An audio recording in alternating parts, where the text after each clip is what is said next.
Hey gamers, welcome back to the Life as an Autistic Person podcast. This is episode 11 titled Overstimulation, and that is what we're going to be talking about today. Overstimulation / sensory overload. They're like the same thing but called slightly differently. But we're going to be talking about the symptoms, causes, treatments, my experiences with it. I'm also going to be looking at articles and or Reddit posts, other people's experiences with overstimulation. So yeah, let's just get right into it, shall we? I've been meaning to make this video for quite a bit now, but I just been delayed it, but I finally decided to do it, especially because as of me recording this, today is the Game Awards in like 12 hours. Yeah, I gotta get this done. First of all, let's look at this article here by verywellhealth.com. Talking about sensory overload, which again is just another term for overstimulation, and I'll share my experiences while we go over through this article, and then we'll switch over to other things later on. So I'm probably going to read most of this, but I might skip some parts. So okay, sensory overload or / overstimulation occurs when one or more of the body senses is overstimulated to the point where a person is unable to cope. It happens when your brain gets more information from your senses than it can process. People who are experiencing sensory overload may feel irritable, anxious, or emotional. I probably said that wrong. Often sensory overload causes distress. So sensory overload is a term commonly associated with autism, but can also be applied to other disorders like PTSD, OCD, also ADHD is another one. I'm mostly reading from this article right now, but I'm adding some spruces up if it's not mentioned here, like they don't mention ADHD right now. But anyway, yeah. This article explores the traits associated with sensory overload and its causes. It also covers what can be done to ensure the right level of stimulation from someone who experiences sensory overload. So, yeah, and this article seems, I kind of skimmed through it when I was about to start this video, and it seems to cover a good amount of information. It seems to cover things in a more general sense, because I saw a couple of other articles that I was thinking about covering, but they all address like overstimulation in like a kid sense, like for children, which is important, but there are also adults with autism, aka me. So yeah, this one seems like it's very general. It applies to everyone, so I think it will be good to share it with you guys. So anyway, traits associated with sensory overstimulation. Sensory overload is a type of sensory processing disorder, SPD in short, are conditions in which a person is either over-responsive sensory hypersensitivity or under-responsive sensory hyposensitivity to environmental stimuli. In some cases, the hypersensitivity may be so intense that a person will react to sensations that others may not even recognize, such as the smell or the fluttering sound of a fan. Which this does happen. I have heard about the hyposensitivity under response, but usually when I hear about overstimulation, including when it happens with me, it's usually when it's over responsive for things. So for example, this is just a preview of what I'm going to talk about later, but I remember before I found out I was autistic, I used to always hate really bright colors, where if I stared at them too long, it would really hurt my eyes and I would get a little bit overwhelmed. Nothing too crazy, but yeah, like when I saw like a bright color, like a t-shirt that was like bright yellow, bright green, or a paper that we had to work on school, because sometimes we had to do like crafts in like elementary school, for example. Like I would hate it because I wouldn't want to stare too long at it because it was a little bit overwhelming. But what they mentioned here about the smell or fluttering sound of a fan, yeah, that happens to me too. Sometimes because like autism, it kind of is like a superpower in a way, but some people say, oh, it's a superpower. In some ways it actually is, because you do get these heightened senses, which can be a good thing, can be bad, but with me, I have these heightened senses where I can hear things pretty far away, or things that most people don't hear, and sometimes you get a little bit paranoid, like, oh my god, like is the TV making that sound? Is it gonna break? And it's just a normal sound for a TV. So yeah, I that's just a preview of things to come. But yeah, I just wanted to share some of my experiences because yeah, what they list so far here makes perfect sense for me. Fits very well. Anyway. Sensory overload can lead to certain traits, including anxiety and fear, restlessness, irritability or anger. I probably am butchering some words, so I apologize. Over excitement, muscle tension, increased heart rate, rapid breathing, profuse swearing, covering the ears or eyes to block out the stimulus, not wanting to be touched or approached. In some cases, sensory overload can cause self-harming behavior like head banging, ear clapping, self-scratching, or self-hitting. And then this article relates to traits of autism with high support needs. Okay, so yeah, lots of things can cause lots of things can be a factor of what happens after you get overstimulated. So yeah, a lot of these make sense, and I have experienced them to some degree. I'm gonna be honest with you guys. I haven't had nothing too crazy, thank God, with overstimulation. Or I'm also gonna bring this up later on, but overstimulation can lead to stuff like panic attacks or autism meltdowns, which I believe is even mentioned in this article later on. But I've only had like one, maybe two times where that happened, and like, but overall, mostly for me, it can be a little bit overwhelming sometimes with like things like colors or sounds. So I'm thankful that I haven't had nothing too crazy, besides a thing here and there. But there are people that do have this very often or are very traumatized by when the one time it does happen. You also see this in like stores, which I hate, where you see like a kid, that's overstimulated and they have like a meltdown or whatever, and they get angry and then they make a scene and then people start recording them. So very bad. But anyway, we'll talk more about that later. So okay, other possible responses. Okay, it does mention this here. People who witness a sensory overload meltdown will often regard it as a tantrum or assume that it came out of nowhere. This is because the responses are not always the same and can differ from one situation to the next, which is so true. Again, just like how autism is very case by case basis. Not everyone has the same experience with autism.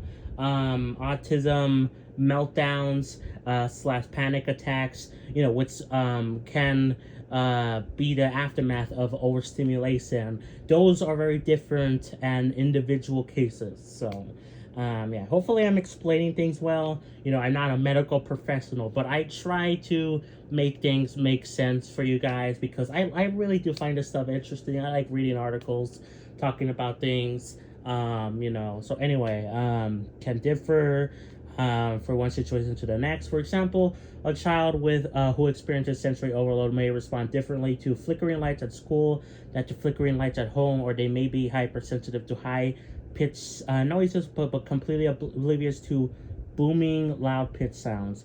So yeah, and that could be due to the fact that at home, you're at a bit more of a comfortable environment for most people. I know sometimes that's not the case, but for most people, home is a safe, comforting environment. So seeing flickering lights in your house, maybe you're more calm about it, but seeing it in school is like more stress worthy because you're not around people. Well, I mean, you are around people, I guess, but like nothing you're really close to, for at least a large amount of people. But it could also be vice versa. School might be a safe place for you. At home is bad, depending on people's environment. It's just different case by case basis. So anyway, possible reactions to the autistic child may include stimming, repetitive behaviors such as rocking, pacing, or foot tapping, sensory seeking behaviors, sniffing objects or staring intently at moving objects, sensory avoidance behaviors, escaping everyday sounds, sights, or textures, distraction behaviors, engaging intensely with a favorite sensation. So I definitely experienced some of these before. especially just staring intently at moving objects or just an object in general. Like sometimes, again, I'm the TV thing. I stare at a TV, or I try to pay attention to like where is it coming from? Like is it cracking? Is it gonna break or something? So yeah, that's definitely true.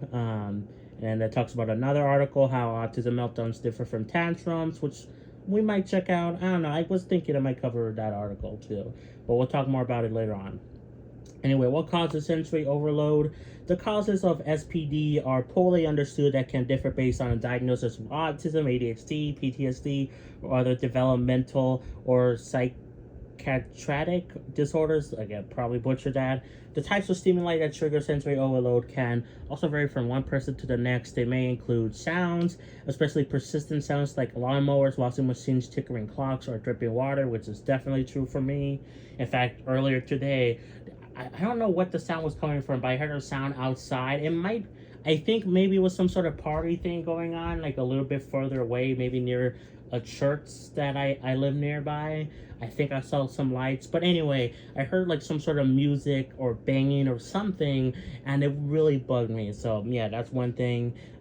Sights such as the flickering fluorescent lamp or curtains that flutter, smells particularly heavy or distant smells such as cleaning supplies, perfumes, new carpets, or foods, which is definitely true. Textures such as eating slippery foods, I guess like smooth foods. I never heard of anything called slippery foods.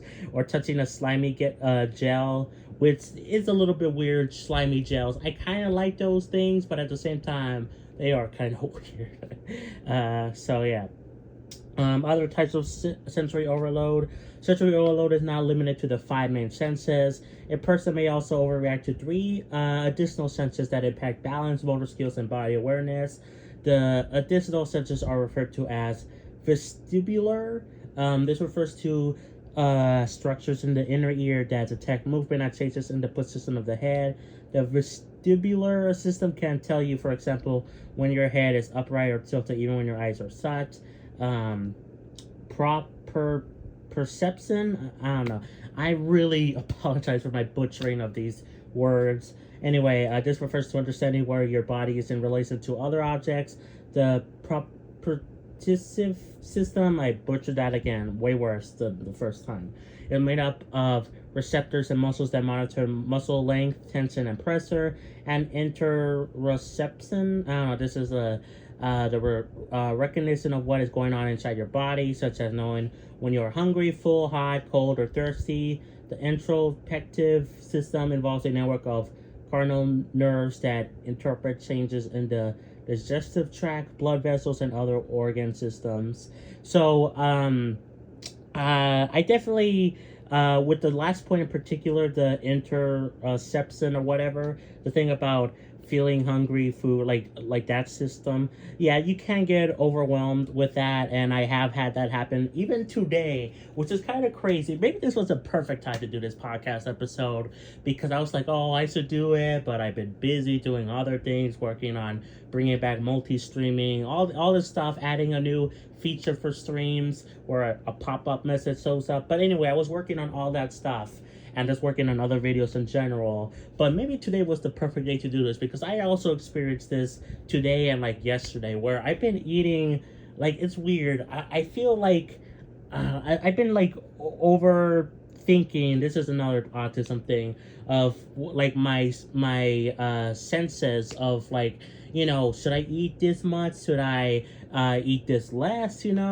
Probably this is due to the fact that for like 2 days I had to drink soda because my mom, we didn't have money to go to the store to get water bottles. I've been drinking water lately to try to get more healthier, but I had to drink soda again for like 2 days.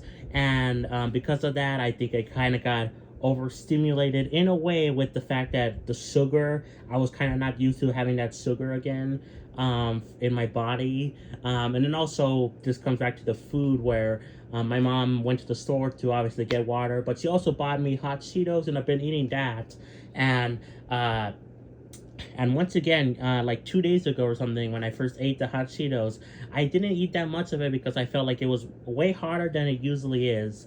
And then now I'm more used to it again, but still I'm like, oh, am I eating too much? Is this so, like, I don't know if I'm explaining this right, but basically that point about the overstimulation or whatever with the food stuff is very prominent for me.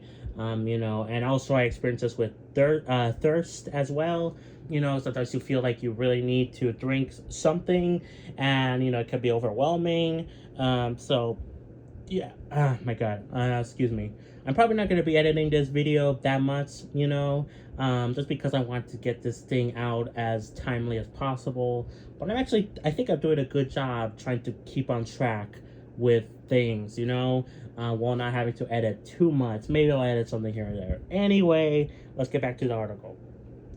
These senses can be overlooked in the same way that sound, sight, touch, smell, and taste can. This can lead to balance and correlation problems in addition to the more common traits of sensory overload, and then it relates to another article about understanding anxiety in autistic people. So yeah, now related conditions. Sensory overload is most common in autistic children, and attention or ADHD, it says the long version, attention deficit hyperactivity disorder. It can also affect autistic adults, including those with low support needs, which I have mid support needs. Like I need a lot of help, but not too much help. So then it talks about autism, people diagnosed with autism spectrum disorder, ASD, can be sensitive to their environments and have usually delicate sensory systems. This means that their senses, sight, hearing, touch, smell, and taste can be easily overlooked. Also have challenges understanding social cues and may be hyper-attentive to objects or environmental stimuli that others either filter out or fail to notice. The imbalance in attention, the inability to shift focus between the larger environments and smaller details may account for why 95.8% of autistic children experience SPDs, which that's a crazy amount of number, and I'm honestly not surprised by that at all, because you mostly do hear this from autistic people, that you really do. Unlike neurotypical people, people without autism, autistic people are often unable to selectively filter out environmental stimuli like car alarms or the clamor of a crowd. This can lead to behaviors such as stimming. This helps autistic people cope with stress and sensory overload. Stimming can do, well, I was just about to explain it, but it actually talks about this in this article here. In autistic people, one of the classic responses for sensory overload is stimming, self-stimulatory behaviors. These are repetitive behaviors that are both distracting and self-soothing. Examples include hard hand flapping, rocking, repeating words or phrases, or sitting on the floor and spinning, which I have used this many times before, way before I found out I was autistic, when I still do this now, where I move my feet a lot. I move my feet. That's like the main thing I do when I'm like overstimulated and nervous a bit. I still do this, and I did this for the longest time, and I'm like, oh, maybe I'm just nervous or something, I didn't know it was autism at the time. So yeah. People with ADHD have difficulty processing sensory information. This makes them especially sensitive to external stimuli like bright lights, loud sounds, and strong odors. They may also be bothered by certain physical sensations, such as the feeling of a particular fabric, which this is one of the reasons why many people get confused with autism, ADHD. They do share similarities. They are different, but they also very similar in ways. And, I don't have ADHD, but the thing about the fabric thing, oh my God, it rings so true with me, and I'm sure many other autistic people, because I have shirts that I don't like wearing. Like, I have, like, smooth shirts, and I don't like them. I like the rougher shirts. The same goes really for like shorts or pants. I'm more comfortable with like the smoothness of those pants or whatever, or shorts compared to shirts. But overall, I prefer like either a softer kind of material or like a rougher kind. Though even then, rougher is still a little bit hard, especially for pants. Shirts are pretty fine being rough, but yeah, that's a thing for me for sure. So yeah. ADHD is associated with difficulty regulating emotions, trouble with change. Really, that's more of a autism thing, okay? And a lack of awareness. I mean, I guess it depends, different people, different things. Anyway, a lack of awareness of physical surroundings. All these things can contribute to sensory overload, anxiety, which, by the way, okay, we'll talk about the anxiety thing in a bit, but I do really want to make a video talking about autism versus ADHD, the differences, similarities, and all that sort of stuff, because I do find it very fascinating, and I think it's an interesting discussion to be like, okay, I've seen some people say, oh, maybe they should merge them together into one condition. ADHD and autism can be in one group, and I don't think they should, because I do think they are, in the most overall sense, they are different, even if they do share commonalities. But I think it's an interesting discussion to have. So, anyway, anxiety. People with anxiety disorder commonly experience sensory overload.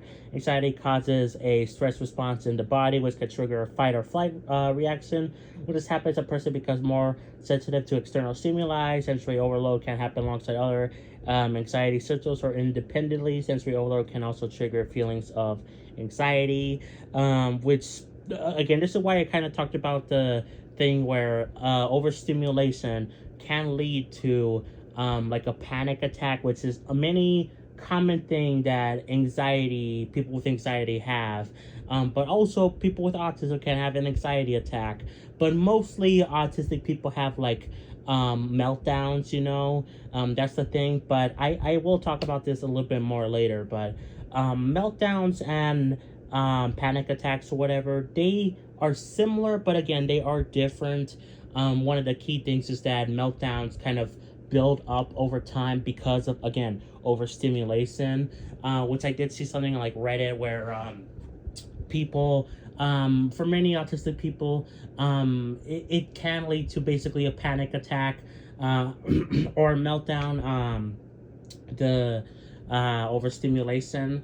But it is technically different in that, again, it's built up over time. Meltdown and panic attacks are usually sudden. They kind of happen, but again, they can be related, and autistic people can have panic attacks. Anyway, oh my god, I'm talking a lot. So okay, I'm just seeing this. So the next thing is fibromyalgia. Oh god, I butchered that horribly.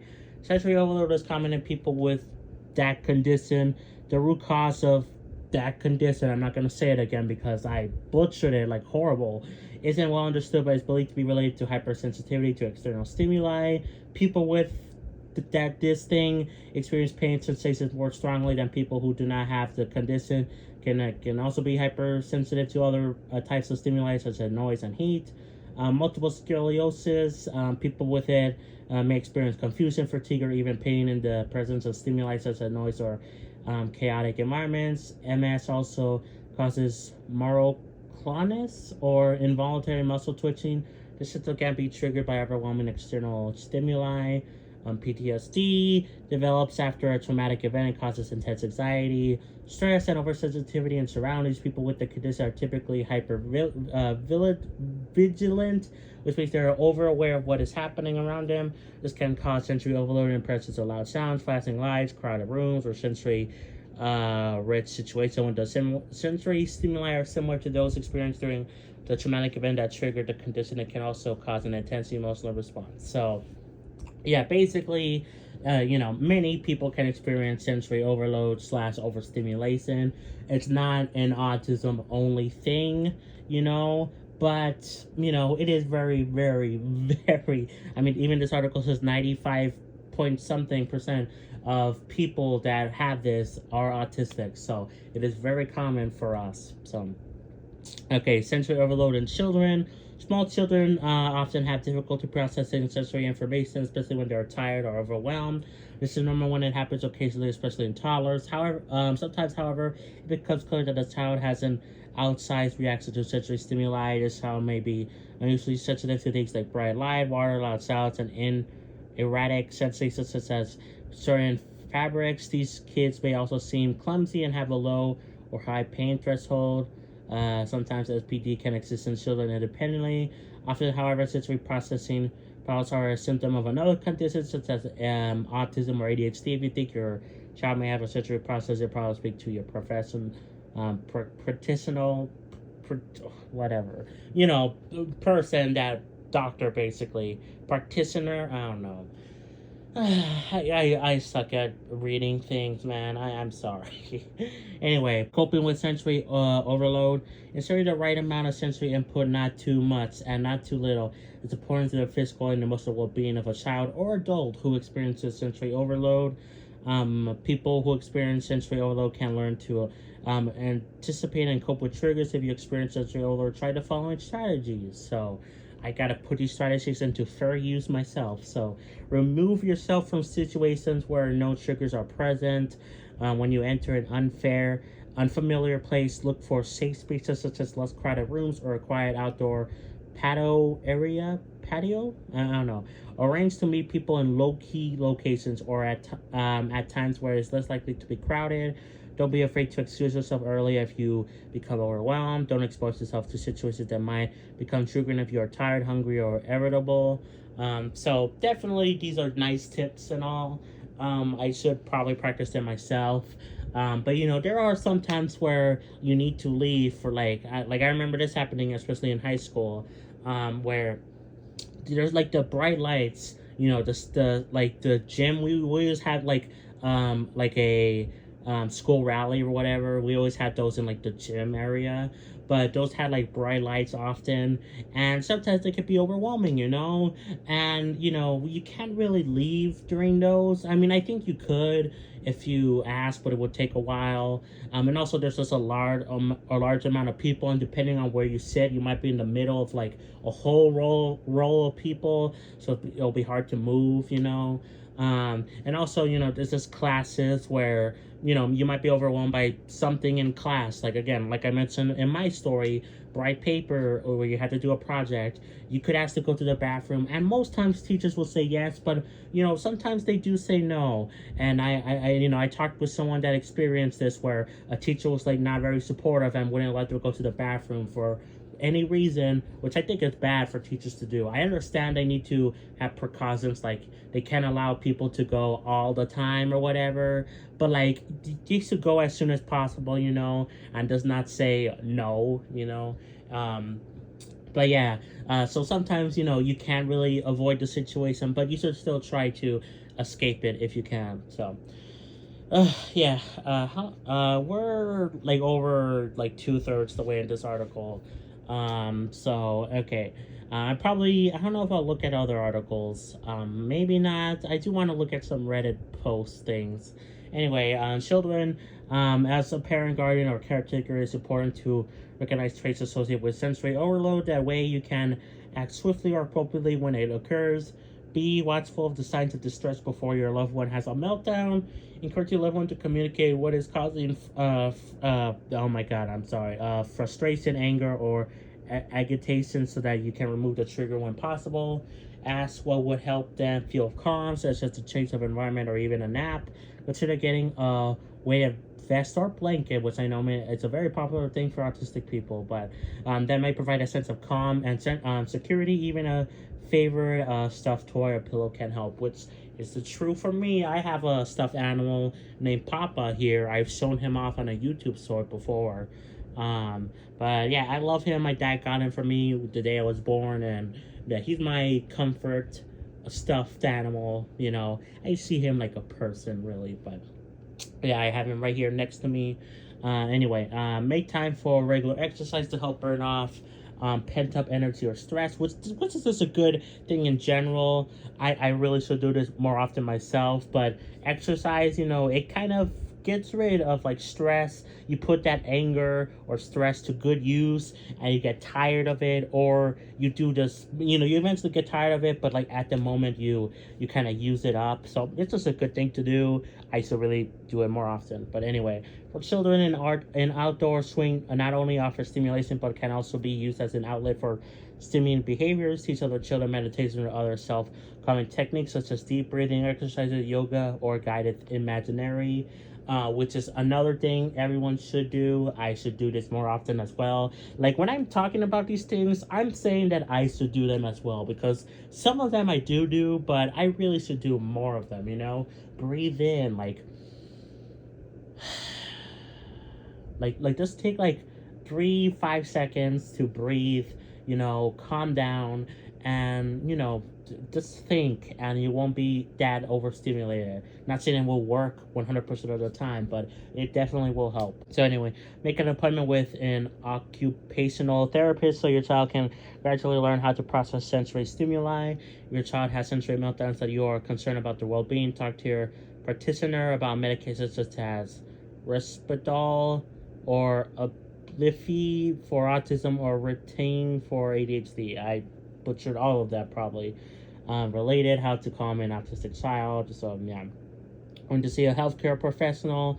Sensory overload can cause considerable stress to people who experience it, as well as their loved ones. In general, meltdowns and stimming behaviors are often more distracting than dangerous, and more distressing. Sorry, than dangerous and wait, what? Are often more distressing than dangerous, and as such don't require immediate medical care. Okay, I apologize for messing that up. However, medical treatment may be needed if behaviors are causing undue disruption or at risk of self-harm or harm to others, which, you know, there are dangerous you know, how do you say this? Like, there are dangerous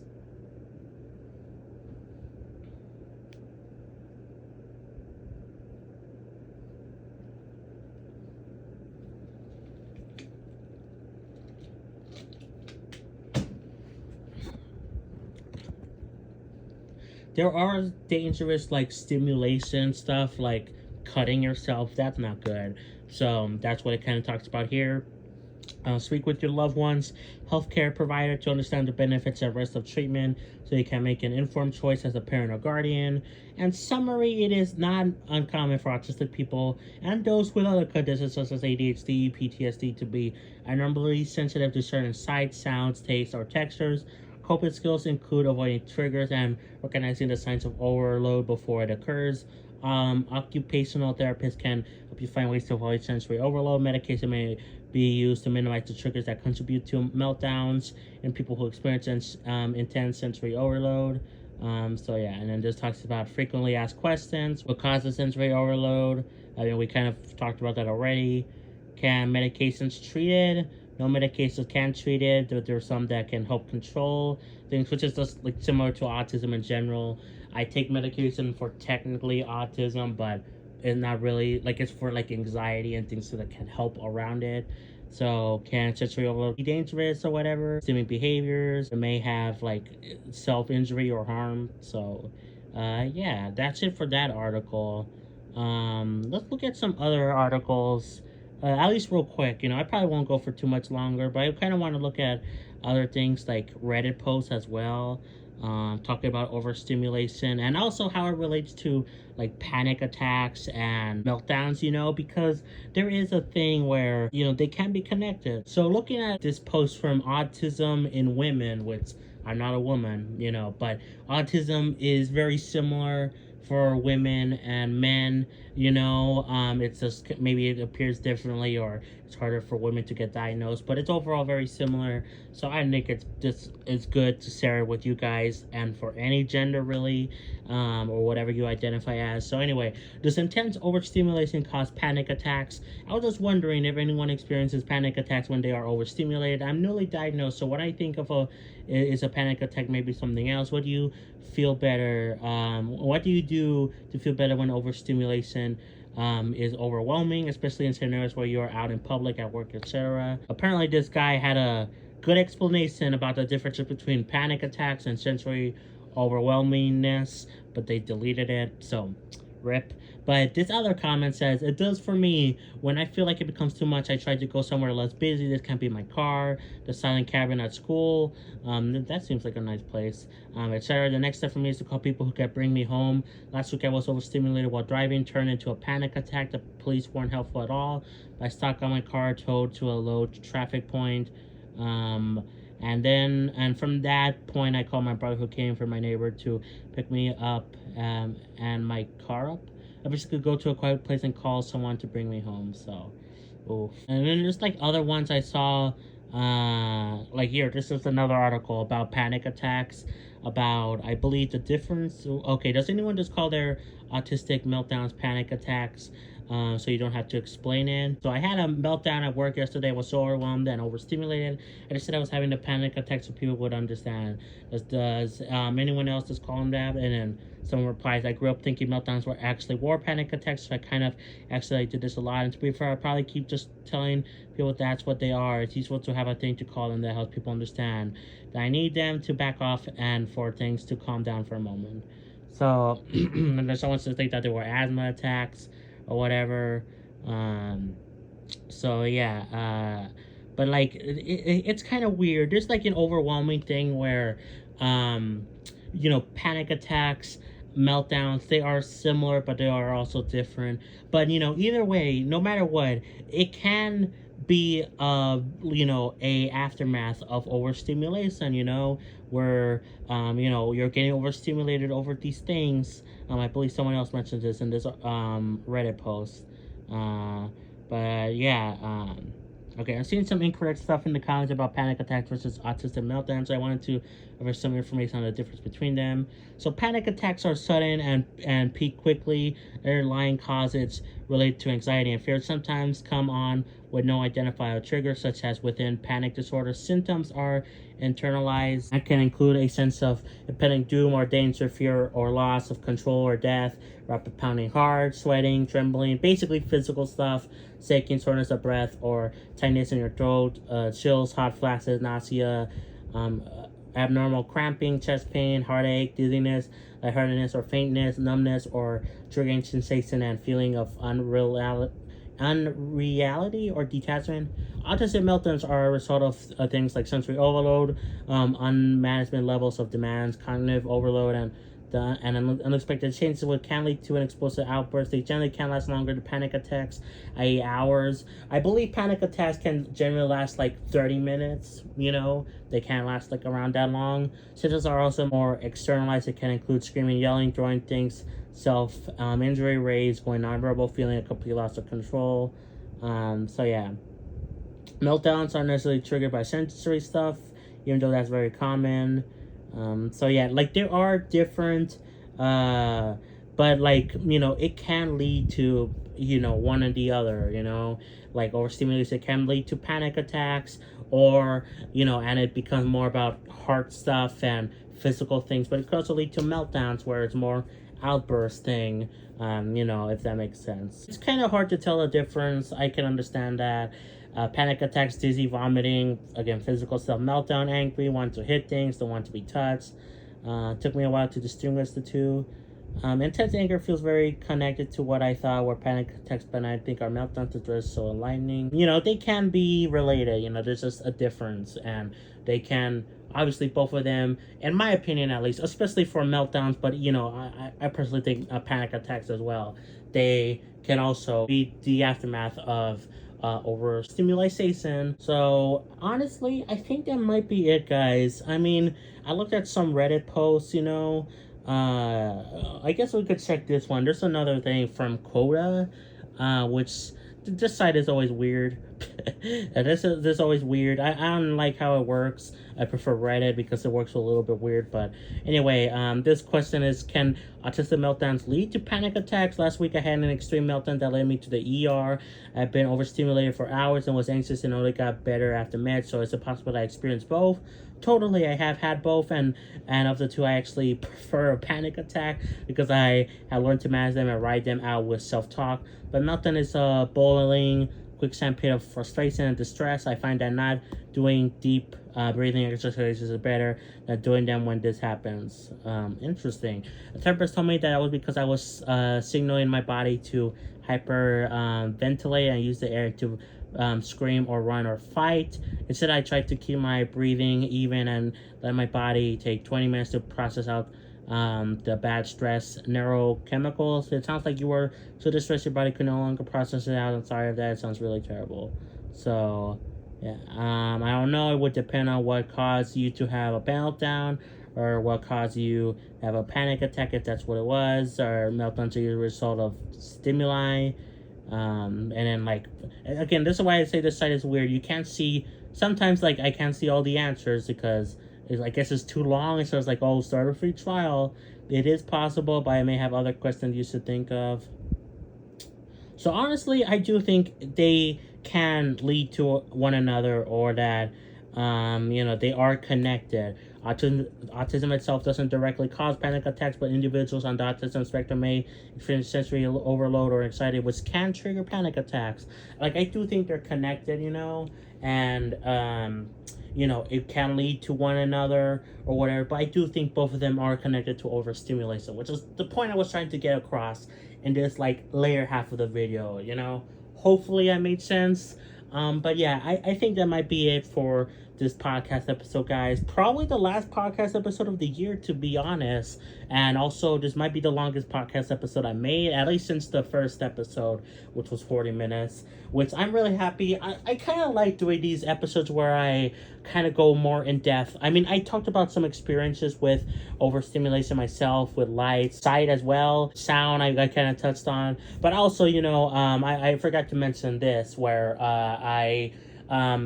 this has happened with taste before, obviously the five senses, where I just don't like certain textures that are really rough, or I don't like mixing things together, or mashed potatoes. I like mashed potatoes. In fact, I ate mashed potatoes today, but I don't like having it with, like, the gravy. I don't like how that gravy is, like, ugh. So I've touched on my experiences in this episode, along with what we can do to help calm ourselves, talk about other people's experiences. So yeah, I'd like to share information with you guys in these podcast episodes. Let me know if you enjoy that, or if you want me to just stick to talking about my own life experiences and that's it. But I do kind of want to do both, talk about articles that talk about this, and also share my own things along the way. So anyway, that's going to be it for me. If you enjoyed the podcast episode, be sure to like, subscribe, turn on notifications, play some Xenoblade, and I'll catch you all next time for more. Peace. Bye, everyone.